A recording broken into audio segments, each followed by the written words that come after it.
ಸಪ್ತಾಶ್ವ ಟಿವಿಗೆ ಸ್ವಾಗತ. ನಾನು ಶಮಿ ಶೆಟ್ಟಿ. ಮಧ್ಯಪ್ರಾಚ್ಯದಲ್ಲಿ ಯುದ್ಧದ ಕಾರ್ಮೋಡ ಗಟ್ಟಿಯಾಗಿ ಆವರಿಸಿದೆ. ಯುಎಸ್ ಮತ್ತು ಇಸ್ರೇಲ್ ಸೇನಾ ಪಡೆಗಳು ಇರಾನ್ ಮೇಲೆ ನಡೆಸಿದ ದಾಳಿಗೆ ಪ್ರತಿಯಾಗಿ Iran, Saudi Arabia, Bahrain, UAE ಸೇರಿದಂತೆ ಹಲವಾರು ಗಲ್ಫ್ ರಾಷ್ಟ್ರಗಳ ಮೇಲೆ ಪ್ರತೀಕಾರದ ದಾಳಿ ನಡೆದಿದೆ. ಹೌದು, ಇದರಿಂದ ಪಶ್ಚಿಮ ಏಷ್ಯಾದಲ್ಲಿ ಉದ್ವಿಗ್ನತೆಯ ವಾತಾವರಣ ನಿರ್ಮಾಣವಾಗಿದೆ.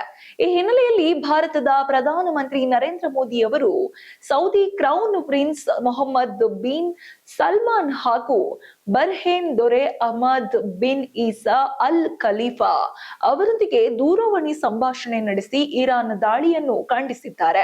ಸೌದಿ ಅರೇಬಿಯಾದ ಮೇಲಿನ ದಾಳಿ ಅದರ ಸಾರ್ವಭೌಮತ್ವ ಮತ್ತು ಪ್ರಾದೇಶಿಕ ಸಮಗ್ರತೆಯನ್ನು ಉಲ್ಲಂಘಿಸುತ್ತದೆ ಎಂದು ಮೋದಿ ಸ್ಪಷ್ಟಪಡಿಸಿದ್ದಾರೆ.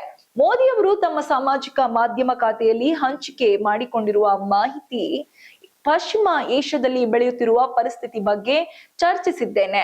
ಶಾಂತಿ ಮತ್ತು ಸ್ಥಿರತೆಯ ಪುನಃಸ್ಥಾಪನೆ ಅತ್ಯಂತ ಅಗತ್ಯ ಎಂದು ಒಪ್ಪಿಕೊಂಡಿದ್ದೇವೆ ಎಂದು ತಿಳಿಸಿದ್ದಾರೆ. ಅಲ್ಲದೆ ಈ ಕಷ್ಟದ ಸಮಯದಲ್ಲಿ ಭಾರತೀಯ ಸಮುದಾಯದ ಯೋಗಕ್ಷೇಮವನ್ನು ನೋಡಿಕೊಂಡಿದ್ದಕ್ಕಾಗಿ ಸೌದಿ ಅರೇಬಿಯಾ ಹಾಗೂ ಬಹ್ರೇನ್ ನಾಯಕರಿಗೆ ಧನ್ಯವಾದ ತಿಳಿಸಿದ್ದಾರೆ. ಬಹ್ರೇನ್ ದೊರೆಗಳೊಂದಿಗೆ ನಡೆದ ಸಂಭಾಷಣೆಯಲ್ಲಿ ಭಾರತವು ಬಹ್ರೇನ್ ಜನರೊಂದಿಗೆ ಒಗ್ಗಟ್ಟಿನಿಂದ ನಿಲ್ಲುತ್ತದೆ, ಬಹ್ರೇನ್ ಮೇಲಿನ ದಾಳಿಗಳನ್ನು ಖಂಡಿಸುತ್ತದೆ ಎಂದು ಮೋದಿ ಹೇಳಿದ್ದಾರೆ.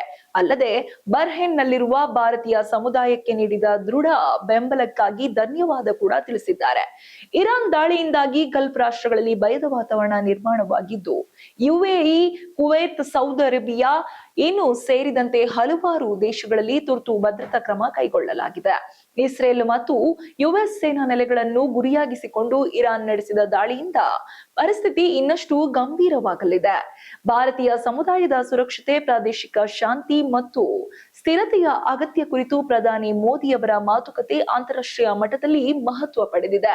ಈ ಕಷ್ಟದ ಸಮಯದಲ್ಲಿ ಭಾರತವು ತನ್ನ ಸ್ನೇಹಿತ ರಾಷ್ಟ್ರಗಳೊಂದಿಗೆ ನಿಂತಿದೆ ಎಂಬ ಸಂದೇಶವನ್ನ ಅವರು ಈ ಮೂಲಕ ನೀಡಿದ್ದಾರೆ. ಇದು ಈ ಹೊತ್ತಿನ ವಿಶೇಷ. ಇನ್ನಷ್ಟು ಅಪ್ಡೇಟ್ಸ್ಗಾಗಿ ನೋಡ್ತಾ ಇರಿ ಸಪ್ತಾಶ್ವ ಟಿವಿ.